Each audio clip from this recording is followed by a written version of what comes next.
Isn't it funny how so many modern monsters have such an undefined, yet specific look to them? One of these common stereotypes are the Bugbears, so let's take a look at them. Hello everyone, and welcome to the Speculative Wildlife Research Center. Even if you don't know the name, you know what Bugbears are. That word was anciently used to name undefined monsters akin to Boogeymen, and have recently been conflated with those generic furry monsters that are so common in media.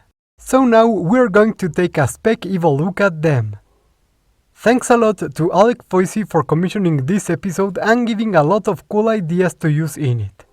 Please hit those like and subscribe buttons to keep the monsters away. And now, without further ado, let's get started. While humanity has often contended with creatures lurking in the shadows, looking for any opportunity to prey on us, the creation of houses and buildings was a great step in protecting us from danger, as most predators would stay far away from these strange places. Some others, however, would come to find our own homes as incredibly interesting and comfortable places to dwell in.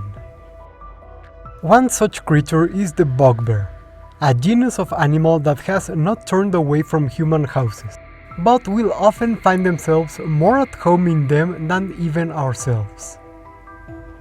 These large mammals are among the few surviving members of the Mylodontidae, a family of ground sloths that once inhabited North and South America, now limited to the wooded, temperate areas of the USA.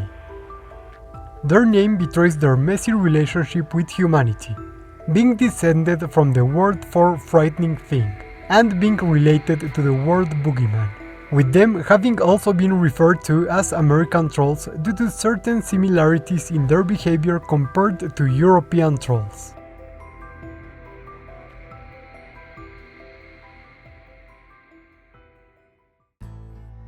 These animals spend most of their time resting and sleeping inside caves and tunnels, be these found in their environment, dug by themselves using their powerful front limbs, or stolen from other, weaker animals.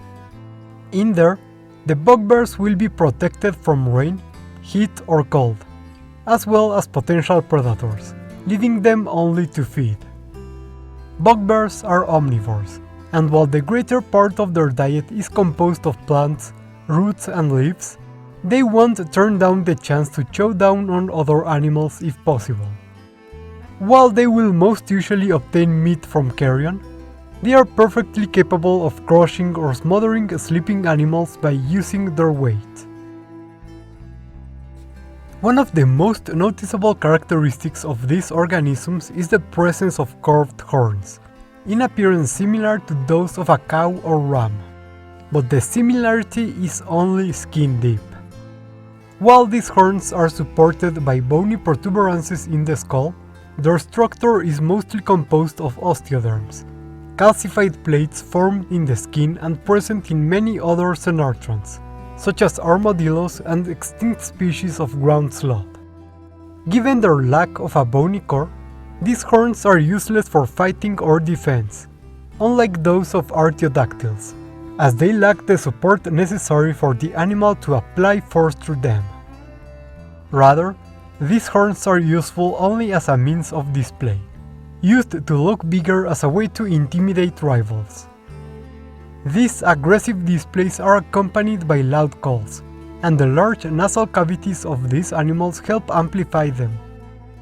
Since the purpose of their horns and calls is mostly related to mating and securing territory, the horns and nasal cavities of males tend to be much larger than those of females. Bugbears present a variety of colors seldom seen in other mammals, including different shades of green and, more rarely, blue or yellow. This coloration is not born from pigmentation, but from the growth of algae in their fur. The algae will gain a nice, cozy and very wet substrate to grow in turn providing the bugbears with a great camouflage that will hide them from other animals in their environment. similar to what is seen in tree sloths. The algae growing on the Bugbears' fur are passed from mothers to cubs as they are born and groomed, resulting in this symbiosis being affected by natural selection and adapting through time. In fact, several species can be distinguished by their coloration, as this is tied to their particular habits, with blue bugbears, such as Ceratheria cyanoderma, today's research subject and type species, usually foraging in open fields, with green species inhabiting forested areas. Once the European invasion and colonization of North America began, the building of large households with tons of hiding places led to these animals finding a great substitute for their caves and tunnels.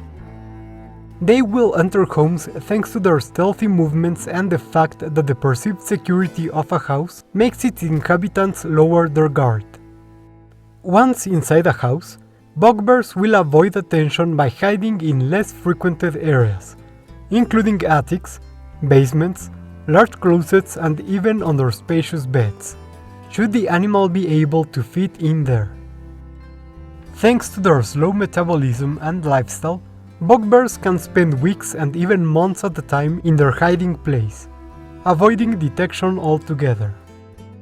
They will only come out in order to feed on whatever they can find.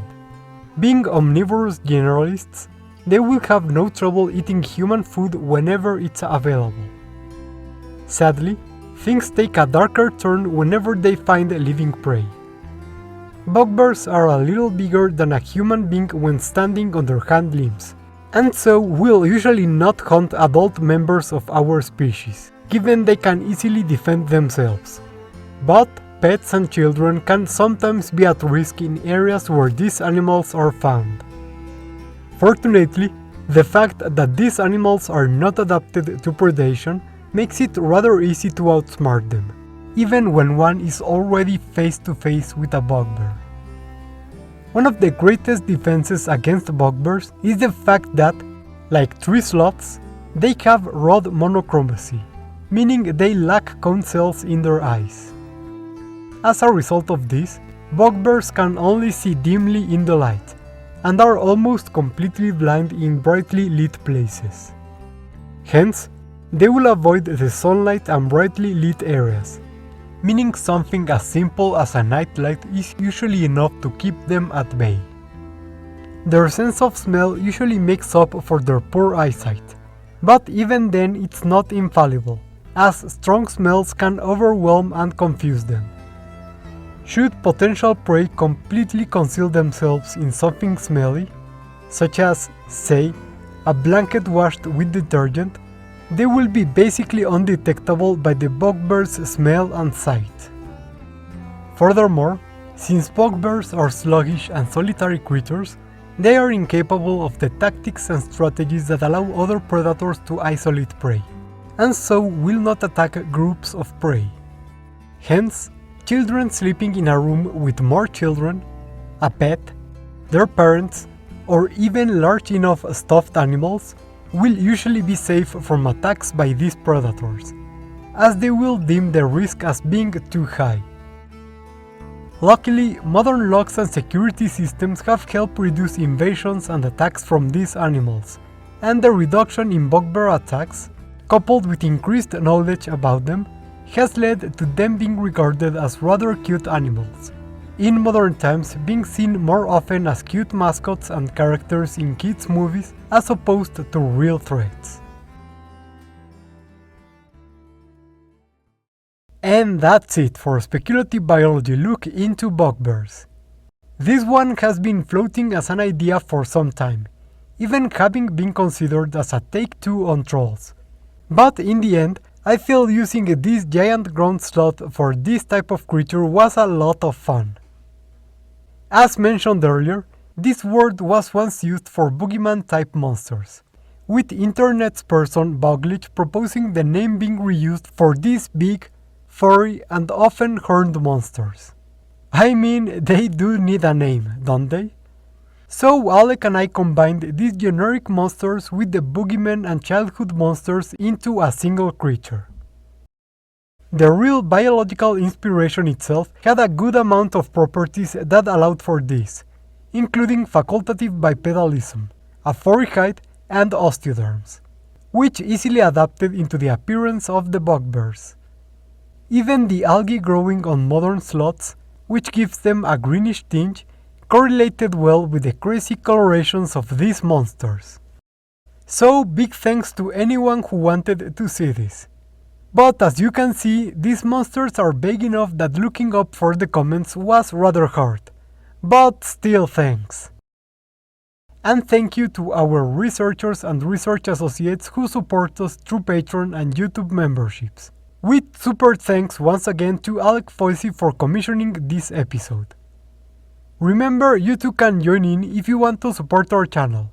And you get some nice perks too, like seeing all of our creatures and videos ahead of time and helping mold them into shape.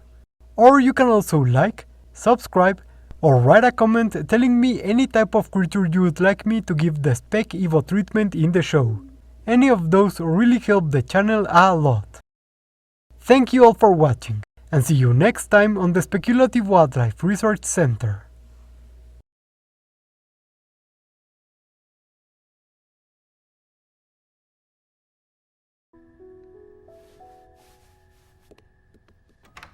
Boo!